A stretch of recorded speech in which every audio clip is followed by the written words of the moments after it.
절대 한마디만 하지 않는 네 분과 함께 이야기 나눠봅니다. 한마디만 더 할게 젊은 정치인들의 수다 시간.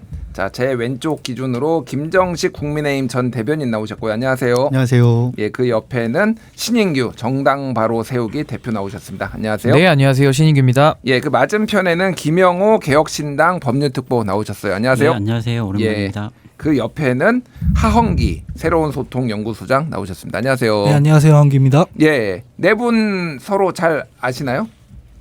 예, 다 방송에서 봅니다. 아, 예. 설령 모르셔도 친해지길 바라겠습니다. 오늘 1시간 동안 네 분과 함께 다양한 정치 현안들 얘기해 보도록 하겠습니다. 일단 당대표 회담 얘기 좀 해보죠. 당대표 회담 이제 이재명 대표가 갑자기 이제 코로나19 확진이 되면서 지금 자가격리에 들어간 상황이고 그래서 이제 미뤄졌는데 일단은 요거 하나만 물어볼게요. 먼저 그냥 짧게 대답해 주시면 될 것 같습니다. 다음 주에 열린다 안 열린다. 자, 하헌기 소장 어떻게 보십니까? 안 열릴 것 같습니다. 안 열린다. 하헌기. 예, 김영호 특보. 안 열린다. 네, 안 열린다. 신인규 대표. 저도 안 열릴 것 같습니다. 예. 역시 안 열린다. 왜 이렇게 다 비관적이야? 아니 지금 민생 얘기하자고 지금 이렇게 양당 대표가 이렇게 의기투합한 거 아닙니까? 왜 안 열려요? 자, 하헌기 소장 왜 안 열립니까? 아니 의제 조율도 의제 조율인데 지금 형식 가지고 싸우다가 공교롭게도 코로나가 걸린 거잖아요. 예. 생중계를 하니 많이. 근데 그 보면은 실무진 협의 자체가 잘 안 되고 있는 것 같다는 느낌을 받아서 코로나 때문에 며칠 또 가고 또 원래 있던 일정들 조율하는데 또 며칠 가고 이러다 보면 다음 주는 좀 무리지 않을까 싶습니다. 그럼 다음 주 넘어서 다다음 주엔 열린다라고 보시는 거예요? 그러면? 그거 비관적으로 보는 분들 되게 많더라고요. 아, 그래요? 지금 약간 수 쓰는 거 아니냐 이러던데 다다음 주쯤에는 할 것 같습니다. 수는 누가 쓰는 건가요? 잘 모르겠습니다. 아, 잘 모르겠어요. 둘 다 근데 예. 얻을 게 별로 없는 방식으로 진행되고 있는 것 같아요. 아, 그래요? 네. 얻을 게 없는 방식. 네. 그게 이제 뭐 생중계 방식을 말씀하시는 건가요? 그러면? 이제 이런 거죠. 제가 지난번에 영수회담했을 때 저희 당 대표긴 하지만 이재명 대표께서 그 준비해온 연설문 10분 넘게 읽었을 때 예.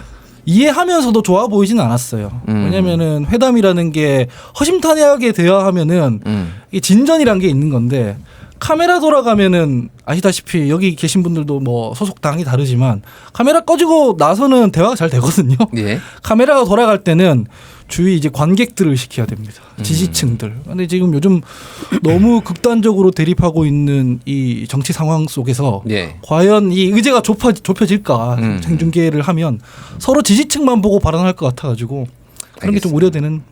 알겠습니다. 국민이죠. 생중계가 우려된다, 가장 우려된다라고 했는데 김정식 대변인 좀 얘기를 들어봐야 될 것 같아요. 사실 생방송으로 회담을 하는 것 자체가 생경하긴 하죠.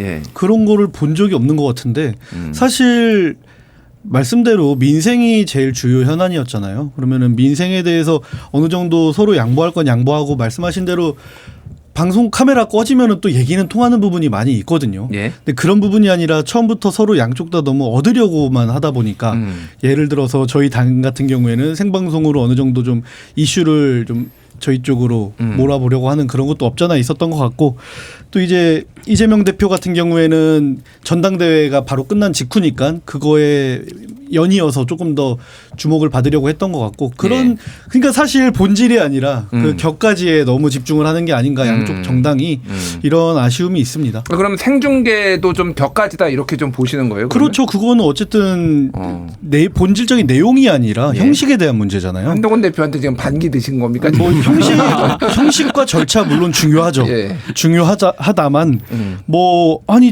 이재명 대표께서 생중계가 좀 불편하시다 어렵겠다 하시면은 그럼 그 정도는 수용해가면서 충분히 더 중요한 거를 챙길 수 있지 않을까 이런 생각도 해봅니다. 알겠습니다. 그러면 다음 주 말고 다다음 주에는 열린다. 다음 주쯤에는 뭐 열리지 않을까 열린다. 생각. 알겠습니다. 김영호 특보 어떻게 보세요? 근데 이게 의제 조율도 제대로 되지 않는데 이 형식을 가지고도 지금 논란이 꽤 큰데요. 그 이유 자체가 제 생각에는 이게 양 대표 자체가 굉장히 큰 한계점을 모두 가지고 있는 것 같아요. 특히 이제 한동훈 대표 같은 경우에는 여소야대의 한계점을 가지고 있고 이재명 대표 같은 경우에는 거야지만 대통령 거부권이라는 한계점을 명확하게 또 가지고 있죠. 그래서 서로 가진 한계점을 좀 국민의 여론으로 좀 뒤집고자 서로 무리수를 조금 남발하시는 것 같아요. 하지만 여기서 그 한동훈 대표가 조금 먼저 생중계라는 무리수를 던진 이유 중에 하나로 예. 지금 이 시기에 던진 이유 중에 하나로 제가 생각하는 것은 9월 10월에 이재명 대표 앞에 공직선거법과 막 위준교사 이런 재판 일정들이 굉장히 많단 말이에요. 맞아요. 그래서 지금 이재명 대표가 굉장히 신중하게 말을 해야 돼요. 그런데 검사 출신 한동훈 대표가 이재명 대표를 국민 앞에 앉혀놓고 예. 한마디를 물어봅니다. 이건 사실상 피의자 신문을 국민 앞에서 하겠다는 거죠. 피의자 신문이라고요? 그렇지만 재판에 넘어갔기 때문에 형식적으로는 피고인 신문이 되는 거죠. 그래서 이재명 대표가 이제 곤란한 질문 받을 수도 있겠죠. 근데 거기서 대답을 못하거나 회피한다. 이상한 제스처를 보인다. 이 자체가 모든 게 재판에 넘어갈 수 있는 불리한 상황이 만들어질 수 있기 때문에 예. 그 자체가 굉장히 좀 불리할 수 있다. 그래서 그렇지만 또 한편으로 이재명 대표는 정치 신인 한동훈이 생중계에서 우리 토론하자라고 하는데 그걸 피하는 것 자체도 되게 좀 우스워요, 사실. 예. 그래서 그런 부분에서 조금은 좀 고민을 하고 있지 않을까. 그런데 또 마침 또 이제 코로나라는 조금 안타까운 상황이 좀 발생해서 시간적인 여유는 좀 생겼는데 좀 신중하게 조금 생각을 하고 있지 않으실까라고 좀 생각하고 있습니다. 제가 이 관점은 굉장히 좀 처음 들어봐서 신선한데, 그러니까 영수회담이 아니라 당대표 회담을 하는데 그러면은 한동훈 대표가 사법 리스크와 관련해서 물어볼 수도 있다 이렇게 보시는 건가? 예를 들면은 공직선거법 위반 같은 경우에는 지금 9월 초에 구형이 있을 거라고 얘기가 나오고 있고 위증교사는 9월 말에 구형이 있을 지금 예정이 돼 있거든요. 그거를 물어볼 거다 거기서. 그렇다면 뭐 녹화 중계를 해도 되는데 생중계를 하는 이유가 도대체 뭘까? 곤란한 질문을 할 수도 있다는 거죠. 곤란한 질문. 그렇죠. 근데 모든 거는 다 생중계가 되고 있고 녹화가 되고 있기 때문에 재판에 그대로 넘어갈 수 있는 자료가 됩니다. 알겠습니다. 예. 신인규 대표는 좀 어떻게 보십니까? 저는 전적으로 집권 여당이 모든 사태에 무한 책임을 지거든요. 그런 네. 차원에서 여야 대표가 선출이 됐고 신뢰가 없잖아요. 그럼 만나서 신뢰를 회복해도 뭘 할 수 있을까 말까인데 지금 한동훈 대표는 정치에 대한 이해가 저는 완전히 잘못돼 있다라고 생각을 합니다. 그러니까 모든 거를 대결로 보고 말싸움으로 이기면 이겼다라고 생각을 하는 것 같아요. 그래서 저는 지금도 회담이라는 것에다가 생중계를 붙여버리니까 사실상 그럼 토론회가 되는 거거든요. 예. 근데 저는 여야 대표가 토론회도 얼마든지 할 수 있다라고 보는데 모든 일에 순서가 있잖아요. 그 회담을 통해서 서로 합의를 할 건 합의를 하고 뭐 최소한의 신뢰를 회복한 다음에 우리 시간 나면 뭐 금투사에 관련하든 뭐 토론을 하자 이렇게 가는 게 일의 순서인데 갑자기 엉뚱하게 회담을 공개적으로 하자 생중계를 하자 이래 버리니까 회담이 토론회로 성격이 바뀌어버리는 거 아닙니까? 근데 이게 한두 번이 아닌 게 특검에 대해서도 한동훈 대표는 하겠다 이래놓고 또 뭐 제보 공작 이렇게 또 뭘 더 살을 붙여요. 예. 그럼 사실상 그 본질이 좀 바뀌는 면이 있기 때문에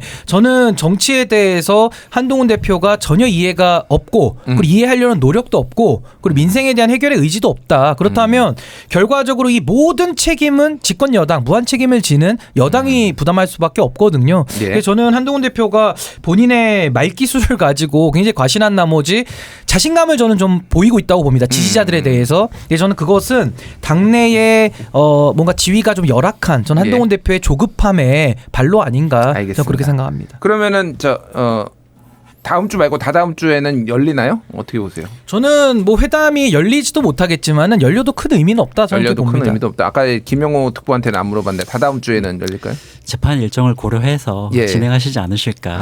재판 그리고 또 일정? 10월에는 예, 국회에서 가장 큰 행사라기보다는 국정감사가 있습니다. 국정감사가 있죠. 절대 이렇게 큰 행사를 진행할 수가 없습니다. 여야가 치열하게 국정감사를 하고 11월, 12월에 또 예산을 심사해야 되기 때문에 일정상 지금이 아니면 할 수가 없는 구조이고 1월이 넘어가면 이제 다시 이제 정교회가 끝나기 때문에 예. 사실상 이제 유야무야 되는 근데 수순이다. 제가 왜 비관적으로 보냐면 예. 대통령과 영수회담을 해도 정치가 하나도 바뀐 게 없어요. 근데 영수회담도 아니고 실권도 없는 여당의 대표와 이재명 대표가 회담을 한다고 해서 달라질 거라고 믿는 저 국민들이 별로 없을 것이다. 저는 알겠습니다. 생각합니다. 옆에서 이제 김정식 대변인께서 계속 웃고 계셔서 뭔가 발언 기회를 드려야 될 것 같아요. 아니요, 근데 진짜 예. 중요한 건 그거죠. 정말 이게 민생인데 예. 제가 오면서도 오늘 뉴스 기사를 하나 본 게 우리 소상공인 분들이 정말 폐업이 지금 끊이질 않고 있다 이런 기사가 좀 막 나오고 있거든요. 예. 우리 국민분들께서 정말 지금 생활이나 이런 게 많이 어려운데 너무 정쟁에 치우쳐서 정말 다들 자기 정당에 대한 사실 정당도 아니고 당대표 지금 두 분이 막 선출된 지 얼마 안 됐다 보니까 그럴 수도 있겠는데 예. 너무 그런 거에 집착하시는 게 아닌가 이런 안타까운 마음이 듭니다. 알겠습니다. 민생이 중요하다. 지금은 네. 정쟁은 좀 멈춰. 그게 이제 한동훈 대표의 메시지이기도 하죠. 예, 근데 이게 참 그렇습니다. 알겠습니다. 예. 자, 이제 그러면 이제 가정법을 하나 더 이제 OX를 좀 여쭤볼게요. 어쨌든 이번 회담에서 민주당이 가장 강하게 얘기를 할 거는 뭐 민생 현안도 있지만은 최상병 특검을 얘기를 안 할 수가 없죠. 민주당 입장에서는 어쨌든 뭐 여론조사도 그렇고 지지자들의 어떤 열망 이런 게 있기 때문에 자, 만약에 이제 열리는 거를 가정을 하고 다음 주든 다다음 주든 자, 그러면 최상병 특검 어떻게 할 것이냐 한동훈 대표가 얘기한 제3자 추천 이거 발의할 거냐고 물어봤을 때 한동훈 대표가 받을 거다 안 받을 거다. 일단 저기 김정식 대변인부터. 그걸 이재명 대표가 제안을 하면 말씀이시죠? 이재명 대표가 이제 계속 이제 민주당에서 요구를 하니까. 3자 특검법에 대해서는 한동훈 대표가 먼저 말씀을 하신 거기 때문에 만약에 그 정도 선에서 이재명 대표가 제안을 하신다면 당연히 받겠죠. 받는다. 뭐 본인께서 어떻게든 설득하겠다고까지 말씀을 하신 내용이기 때문에. 예. 자, 이제 일단 짧게. 자, 신인규 대표. 저는 뭐 한동훈 대표의 의중은 명확하다고 봅니다. 그러니까 3자 특검이라는 것도 민주당의 야당 특검을 막기 위한 수단으로 그냥 내민 거지 본인도 할 의지가 없거든요. 그러니까 자꾸 뭐 이렇게 살을 붙여가지고 결과적으로 못하게 만드는 건데 저는 백보양보해서 할 의사가 있다라고 제가 추단하더라도 네. 한동훈 대표는 당내에서 10명의 의원을 모을 수가 없습니다. 모을 수가 없다. 그래서 법을 발의를 못합니다. 그래서 아마 다른 당에 좀 도움이 필요할 거예요. 제가 할 의사가 없어 보이지만 있다 하더라도 당내에서는 저는 10명은 못 모은다고 10명 확신합니다. 못 모은다. 아니 한동훈 걔가 꽤 많은 걸로 알고 있는데 어쨌든 김영우 특보. 저는 그 한동훈 대표가 이 민주당의 특검법을 받는 순간 이거는 대선 출마 선언이라고 저는 생각을 합니다. 대선 출마 선언이요? 한동훈 대표의 대선 출마 선언이다. 그래서 받는다 안 받는다 그래서 뭐 선언을 하실지 말지는 한 대표님의 선택인데. 예. 어차피 틀려도 돼. 저도 굉장히 많이 틀립니다. 무조건 하실 것 같아요. 한다. 예. 하원기 소장. 아까 전에 두 분이 잘 말씀해 주셨는데 한동훈 대표는 이미 받은 상태 아닌가요? 원래 한동훈 대표가 먼저 제안한 거잖아요. 원래는 그렇죠. 예, 근데 못 하고 있는 거죠. 진척이 안 되잖아요. 10명을 못 모으니까. 저는 그렇게 봅니다. 사실 법안 발의하는 거는 뭐 기혁신당 같은 경우에는 의석수가 이제 모자라니까 다른 당이랑 협상을 해야 되는데 국민의힘 같은 경우에는 법안 발의 정도는 10명만 모으면 할 수 있는 거기 때문에 지금 그냥 하면 되는 거거든요. 예. 근데 지금까지도 진척이 안 되고 있는 것은 10명을 못 모았다고 봐야 되는 것이고 그러니까 제안하고 뭐 말고 할 거 없이 아마 법안 발의만 하면 민주당은 그거 바로 받을 거예요. 지금 계속 물밑에서 뭔가 설득을 하고 있는데 잘 안 되고 있는 게 아닌가 저는 생각합니다. 그 10명을 못 모을 거라고 보세요? 하원기 소장도? 못 모을 것 같습니다. 왜냐면은 대통령 눈치를 더 많이 보는 것 같아요. 국민의힘 의원들이. 그래서 지금 당장은 좀 어렵지 않을까. 그래서 그 모양이 빠지고 있는 중이지 않습니까? 지금 한동훈 대표가. 그래서 약속을 어기는 걸 본인이 모를 리가 없을 텐데 계속 시간을 지체하고 있는 이유도 본인이 뭐 원하지 않아서라기보다는 물리적으로 불가능해서 안 되는 게 아닌가 싶습니다. 근데 저는 10명도 못 모으는 정도가 아니라 최고위원회에서 아마 중지도 못 모을 거예요. 왜냐하면 한동훈 대표 취임하자마자도 최고위원 중에 뭐 김민전 의원이라든지 김재현 의원은 밖에 나가가지고 공개적으로 그 당대표 권한 아니다. 간섭하지 마라. 이런 입장을 이미 낸 바가 있거든요. 그럼 아마 우리가 추단하기에 인요한 의원도 아마 그 비슷한 입장으로 우리가 보여지거든요. 그러니까 최고위 자체도 이미 한동훈 대표 뜻대로 지금 못하는 이런 상황이기 때문에 의원 10명 모으는 것 자체도 저는 뭐 거의 불가능할 것이다. 전 그렇게 봅니다. 근데 이걸 게임으로 너무 보는 경향이 있는데요. 이 사건은 지금 본질 자체가 현재 수사 중인 사안이고 박정훈 대령이 무리하게 초급 간부들까지 포함해서 8명을 업무상 과실치사로 그 경찰에다가 넘기려다가 그 막힌 거거든요. 그래서 이런 부분에 대해서 아까 절차와 형식이 중요하다고 또 말씀드렸던 부분이 이런 부분입니다.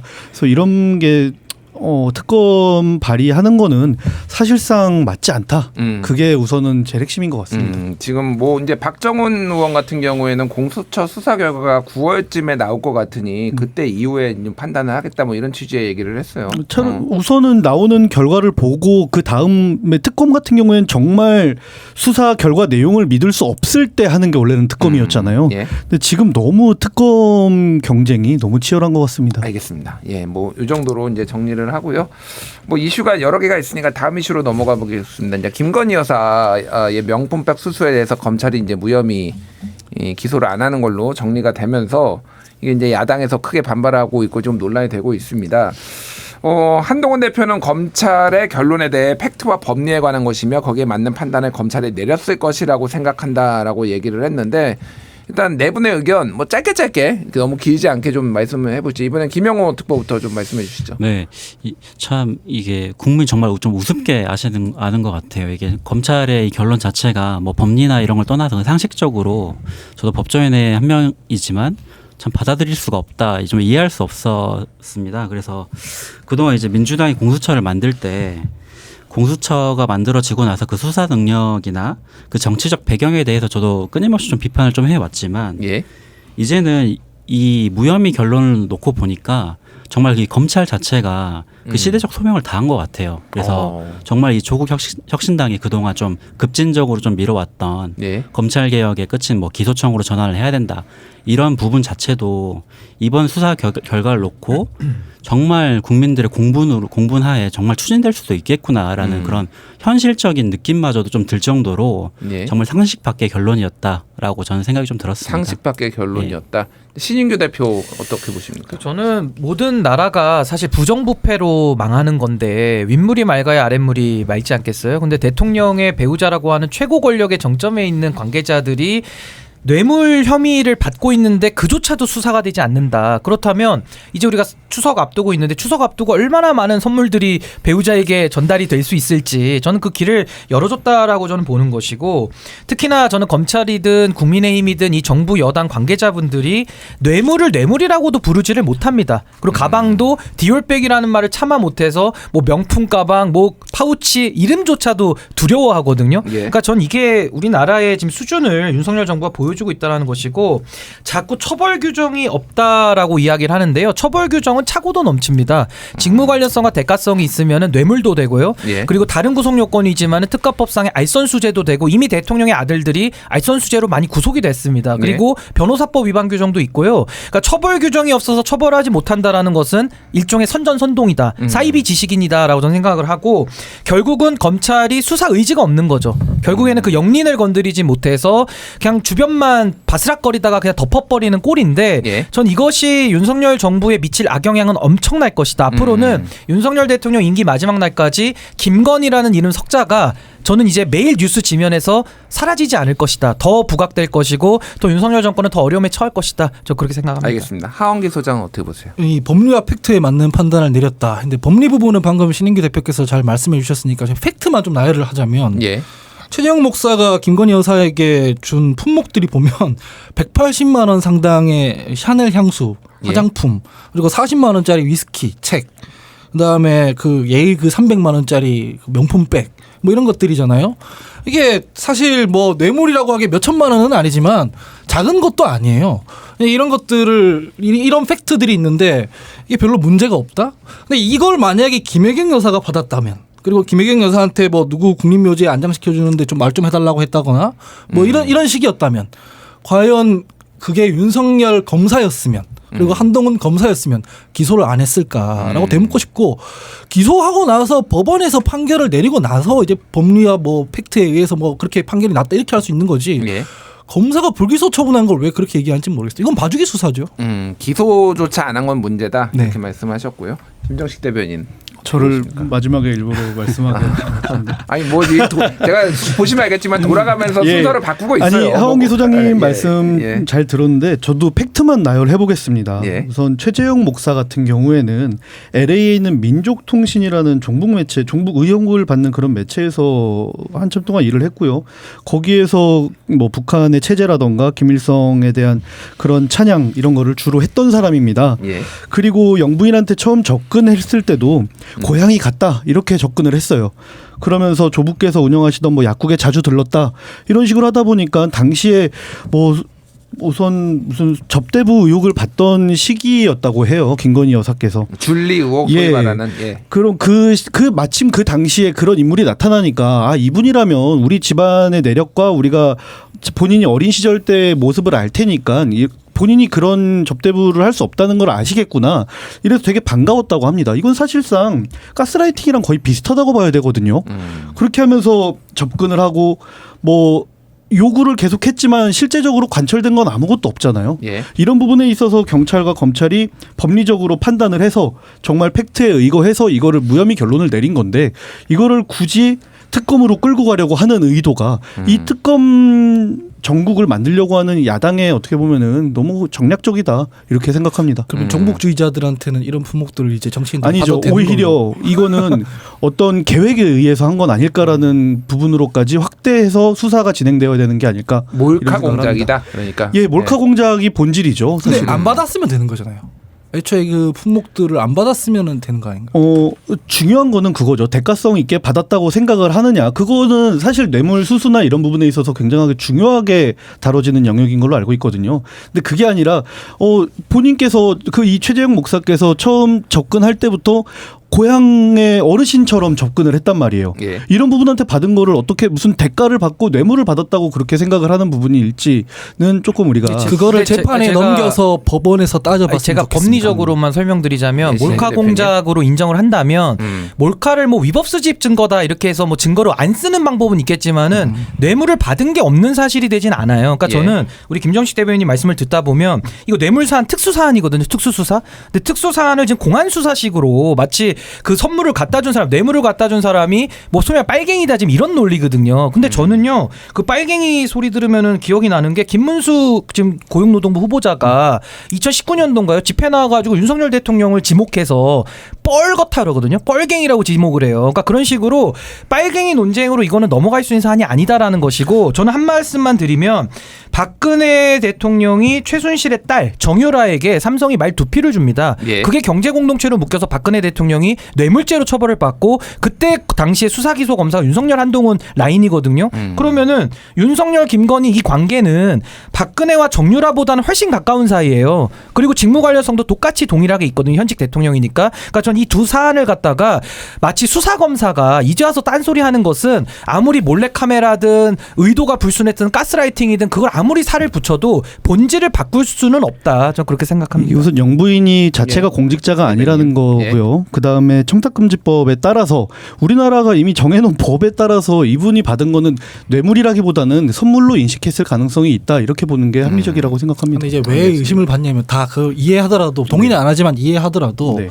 김건희 여사 수사에 대해서 검찰이 이때까지 너무 편향적으로 했어요. 다른 거 다 똑바로 하고 있으면 이를테면은 주가 조작 사건이라던가 이런 것들을 제대로 하면서 이 건에 대해서만 그 법리와 팩트를 얘기하면 그래 그럴 수도 있겠다라고 듣겠는데 그게 아니라 통으로 그냥 김건희 여사가 받는 의혹에 대해서는 검찰이 뭐 특혜에 가까운 수사를 진행한다거나 뭐 이런 식으로 진행했잖아요. 그래서 네. 이제 그게 설득력이 떨어지는 거 아닌가. 알겠습니다. 지금 속보가 들어왔는데 이원석 검찰총장이 김건희 여사 명품백 수수와 관련해서 수사심의위원회에 이 문제를 회부하겠다. 지금 최재형 목사가 수사심의위원회 요청을 한 상황이고 그리고 이제 어제 좀 고민해보겠다 이렇게 했는데 대통령실은 이제 지금 입장은 지켜보겠다 이렇게 얘기를 했습니다.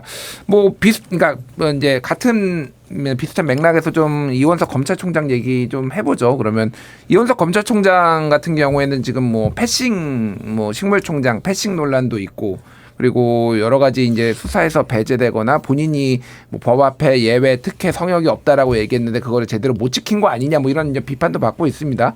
이거 이원석 총장이 왜 수사심의위원회를 지금 개최를 하겠다라고 결정을 했는지 그 배경을 한번 추정을 한번 해보도록 하죠. 이번에는 신윤규 대표부터 한번 말씀해 주시죠. 아무래도 이제 수사심의위원회는 이제 그 관련자들이 신청을 하면 결국에는 해줄 수도 있고 안 해줄 수도 있는 건데 지금 이원석 총장이 이제 하기로 결정을 한 것이죠. 근데 수사심의위원회라는 것은 그 임성근 사단장 경찰 수사심의위원회도 거의 구조는 비슷한데 예. 당시에도 수심위를 열어도 불기소로 빼주는 그러니까 굉장히 유명무실화된 이런 상황에서 전 이원석 총장이 수사심의위원회를 여는 것은 이제 무혐의로 종결시키는 그 과정에 있어서 하나의 복선을 더 만들어주고 하나의 더 정당성을 부여하기 위한 하나의 과정이라고 저는 보고 큰 의미가 없습니다. 근데 저는 결론적으로 이건 수사심의위원회는 권고적 효력밖에 없거든요. 예. 저는 결국에는 이 사안은 특검을 더 부르고 더 가속화시켜서 특검에 대한 도입 여론을 더 높일 뿐이다. 저는 그렇게 생각합니다. 근데 이제 뭐 말씀하셨다시피 이거는 민간인들이 들어가 가지고 이거에 대해서 판단을 하는 것이고 뭐 효력은 없지만은 만약에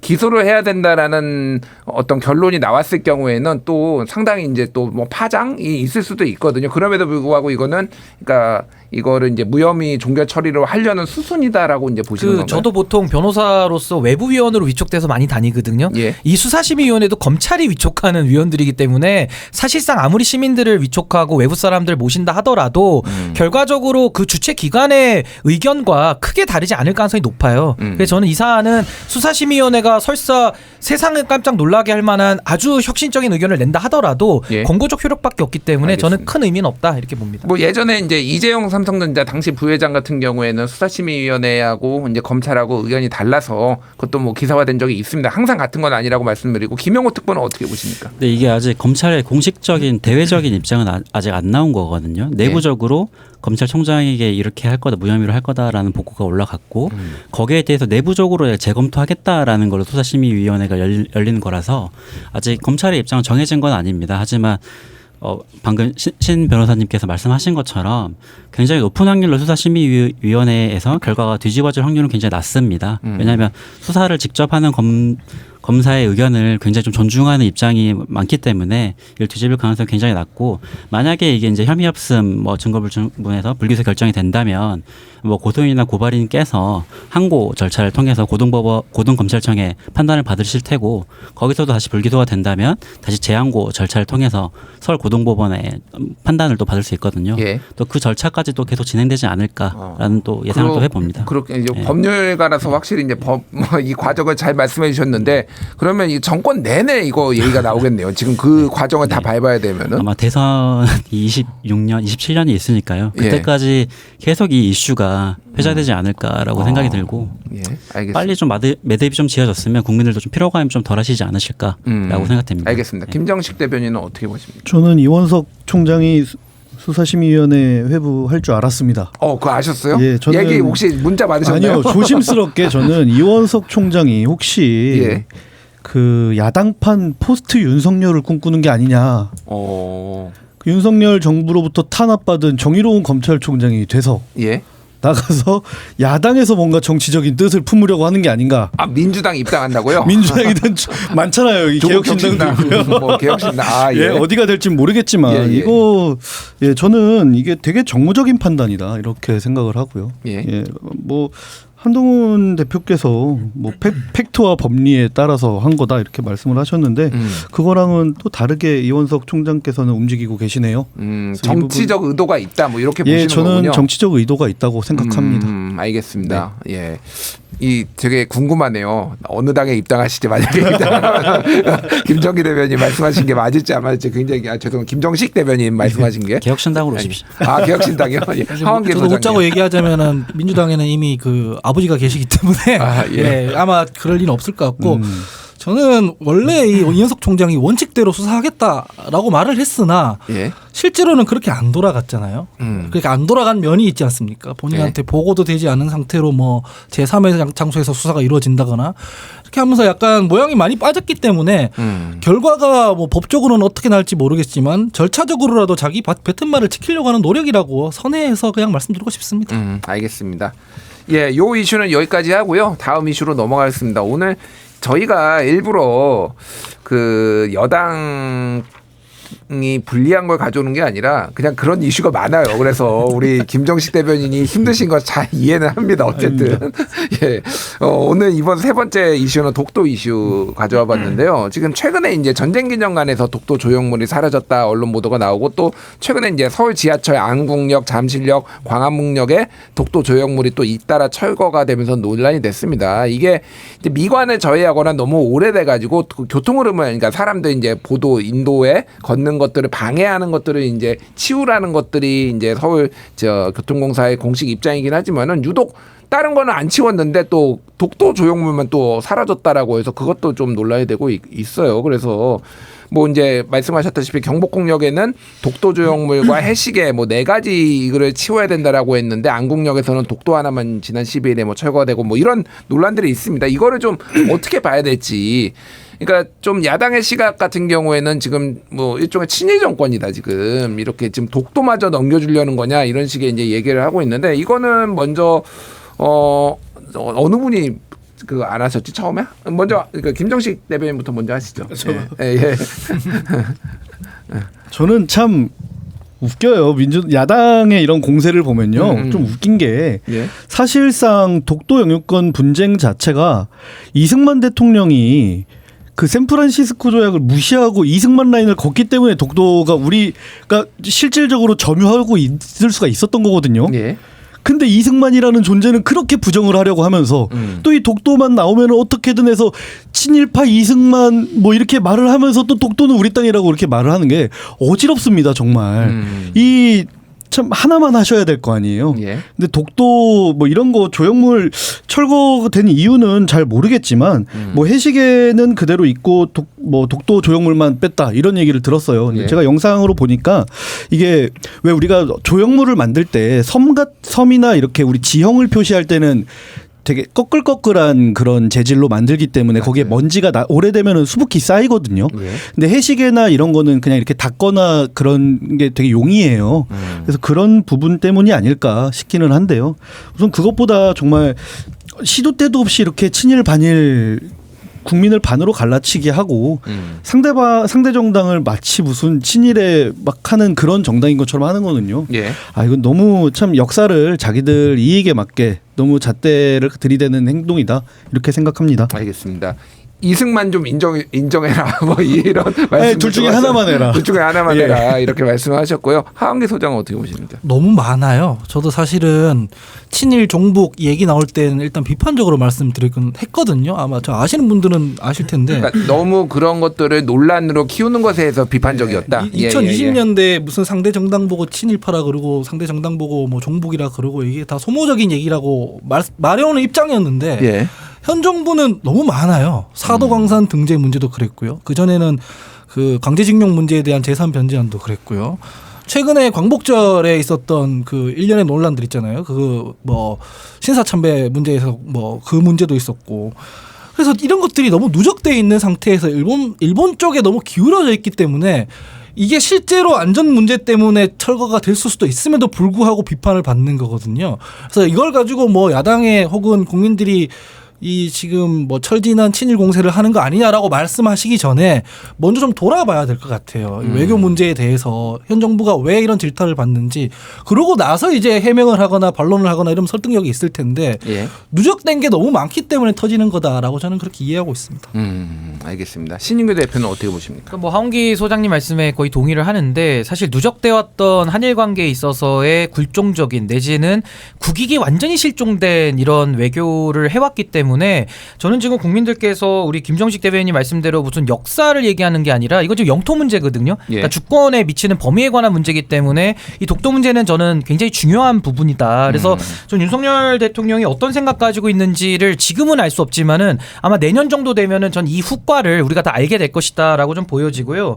광복절도 지금 윤석열 대통령 취임한 이후에 3번 정도의 기념사를 다 들어봤는데 일본에 대해서 과거사의 문제를 짚는 게 단 한 번도 없었습니다. 그러니까 우리는 사과도 요구를 더 해야 되는 거고요. 일본이 예. 사과 안 하잖아요. 안 하는 대로 일본이 그 사과와 반대되는 행동들 예를 들면 자꾸 야스쿠니 신사참배하고 말로만 반성하고 행동으로는 반성하지 않는 모습들이 계속 나오고 있잖아요. 그럼 거기에 대해서는 사과에 걸맞는 행동을 하라고 우리는 촉구를 해야 되는 겁니다. 근데 그런 것도 하나도 없었기 때문에 지금 강제동원, 위안부, 후쿠시마, 라인 문제, 사도광산 문제, 광복절 논란까지 온 마당에 예. 독도 관련된 조형물을 계속 치운다. 근데 오래돼서 교체한다. 그럼 교체하면은 새 거를 갖다 놔야죠. 근데 새 거를 갖다 놓지 않고 미관을 운운하면서 없애는 것은 오해받기 쉬운, 그러니까 오얏나무 밑에서 가끔 매지 말라고 했는데 오히려 갓근을 더 메고 있는 윤석열 네. 정부의 전 정무적인 저는 실패다라고도 저는 봅니다. 알겠습니다. 김영호 특보는 어떻게 보십니까? 그래서 세 분께서 잘 말씀해 주셔가지고 근데 마침 추가로 좀 더 말씀드리면 오늘 그 한국갤럽에서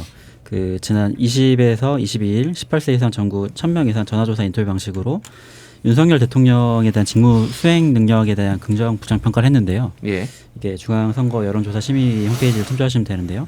이게 긍정 평가가 27% 부정이 63%였는데 그 부정 평가 이유 중에서 처음으로 이제 일본과의 관계가 7%, 역사관 문제가 2%다라고 이게 처음으로 이 이유가 좀 등장을 했습니다. 그래서 예. 최근에 이슈를 좀 되돌아보면 이 김영석 독립기념관장 임명에 대한 논란으로 인해서 이 광복회가 광복절에 불참하는 초유의 사태가 좀 발생을 했죠. 그래서 보란 듯이 지하철 역사와 전쟁 기념관에 있는 이 독도 조형물을 철거를 하는 그런 사태가 좀 농담 반이지만 일어났죠. 그래서 저는 한편으로 이렇게 흐름을 좀 보면서 이게 한편 농담 반이지만 왕복기 보라는 건가 그런 생각도 좀 들더라고요.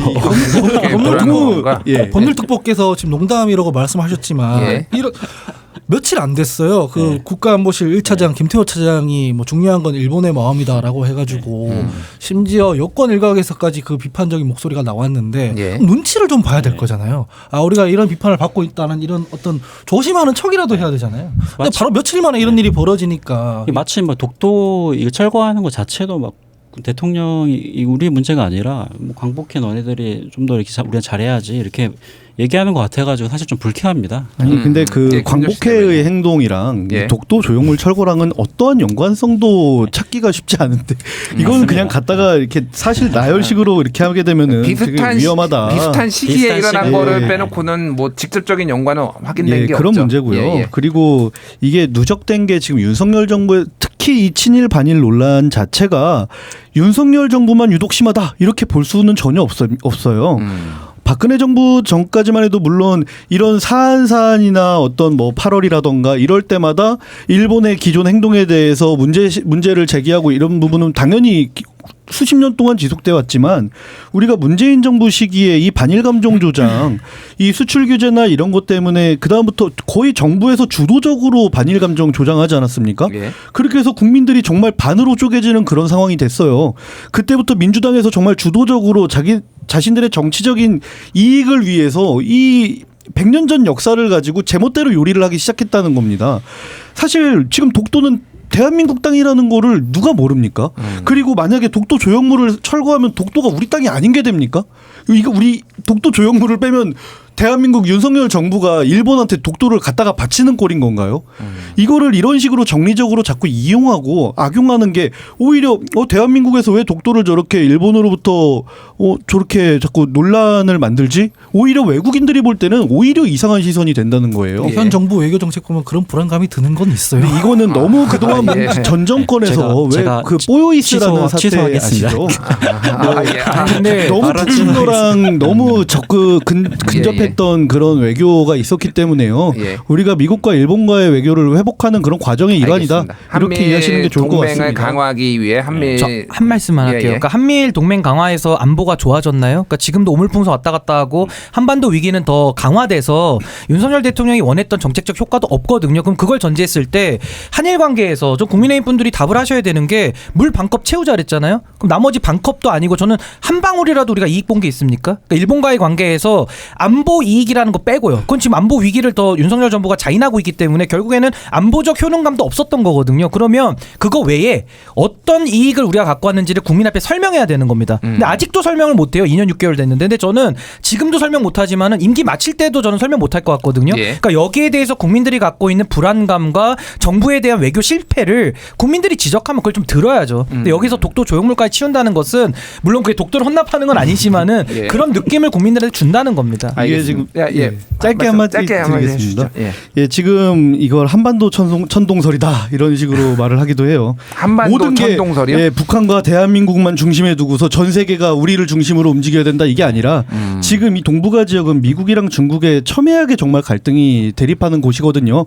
그리고 중국이랑 대만과의 관계도 문제고요. 여기에서 일본, 미국, 대한민국과 한 축의 세력이 있고 북한, 중국, 러시아가 한 축으로 된 세력 그 큰 균형점에서만 봐도 이 부분은 많이 해소가 될 수 있다 이렇게 생각합니다. 알겠습니다. 이 이슈 정리하고요. 마지막 이슈로 가겠습니다.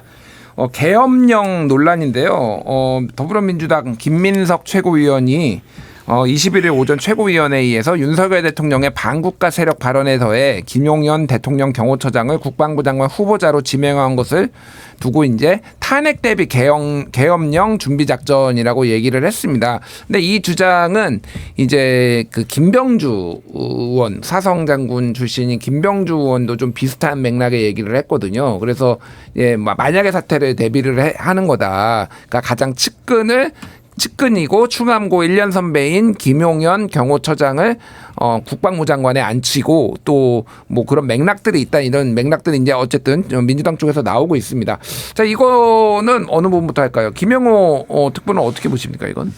저 굉장히 좀 뜬금없이 좀 들었습니다. 예. 그래서 이런 발언들이 보통 이 선거철 구호처럼 우리 계엄령 선포할 수 있는 계엄령 선포 저지해야 되니까 저희 당 좀 찍어주세요라고 호소할 때 주로 쓰는 그런 문구인데 지금 이제 선거가 당분간 조금 없는 그런 약간은 휴전기라고 할 수 있는데요. 그때 이제 이런 말씀이 나온 게 사실 왜 지금 이런 말씀을 하실까라고 좀 뜬금없이 좀 들었고 좀 다가오는 이제 그 국방장관 후보자 인사청문회 때 좀 그런 부분에 대해서 조금 이렇게 공방을 좀 오고 가시면서 좀 허심탄회하게 좀 풀어주셨으면 좀 알겠습니다. 기다리고 있겠습니다. 뜬금없다. 네. 신인규 대표는 어떻게 보셨습니까? 저는 지금 이 계엄령을 걱정하시는 분들이 그러니까 윤석열 대통령이 그동안 해왔던 국정 운영을 보면 너무나도 일방향적이고 매우 폭력적이거든요. 예. 그렇기 때문에 이런 우려를 전 하고 있다라고 저는 보는 것인데 과연 이게 우려고 비약이냐? 전 그렇게 보진 않습니다. 왜냐하면 우리 사회에서 물리력을 쓰는 집단이 두 개거든요. 군과 경찰인데 경찰은 이미 충암고 후배 이상민 장관이 경찰을 지금 행안부 장관으로서 틀어지고 있는 것이고 군도 충암고 1년 선배 김용현 장관이 이제 후보자로 갔고요. 예. 그다음에 방첩사령부 옛날 기무사령관의 여인영 여기도 충암고 사람입니다.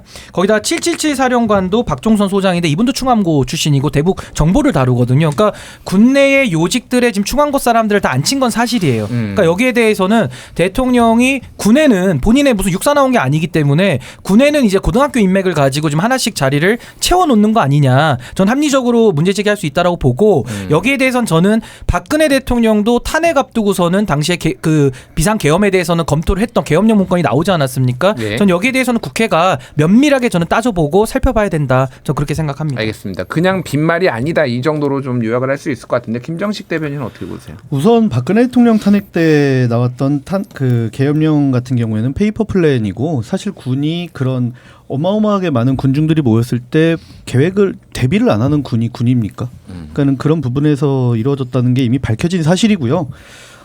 이 민주당의 이런 윤석열 대통령께서 반국가 세력, 적대적 반국가 세력이라고 정확히는 그렇게 임기 초부터 많이 말씀을 하셨는데요. 대한민국에 암약하고 있는 간첩, 요즘 시대에 간첩이 어디 있습니까? 이런 식으로 말하는 사람들이 있었지만 중국에다가 정보 내다 팔고 북한 지령 따라서 우리나라 헬기, 전투기 도입도 반대하고 이런 청두 간첩단 사건도 다 나오지 않았습니까? 우리나라 지금 너무 정치적으로 정치인들이 오히려 정치권에서 정략적으로 이런 부분을 이용하다 보니까 안보가 너무 해이해진 그런 감이 있습니다. 아니 이런 걸 가지고 다 무슨 탄핵 대비 계엄령 준비 작전이다 이런 식으로 몰아세우는 거는 정말 옳지 않다. 그러니까 아니 근데 간첩단하고 네. 요 계엄령하고는 직접적인 관련이 있는 건 아니고 계엄령 무슨 계엄령 문건이 나온 것도 아니고 이거는 그냥 일방적인 주장 아닙니까? 그러니까 안보를 정쟁으로 하지 마라. 그러니까 쉽게 얘기하면 그렇게 말씀하시는 거죠. 정리 잘 해주셨네요. 예, 알겠습니다. 하원계 소장은 어떻게 보십니까? 아니 안보를 정쟁으로 하는 게 아니라 무인기로 막 뚫리고 이러니까 그래서 이제 문제 제기를 안 할 수 없잖아요. 예, 무인기 드론 말씀하시는 이를테면 거죠? 그 반론을 하자면 국회에서 잘하셨습니다. 그럴 수도 있죠. 이럴 수는 없으니까 문제 제기를 하는 것이고 예.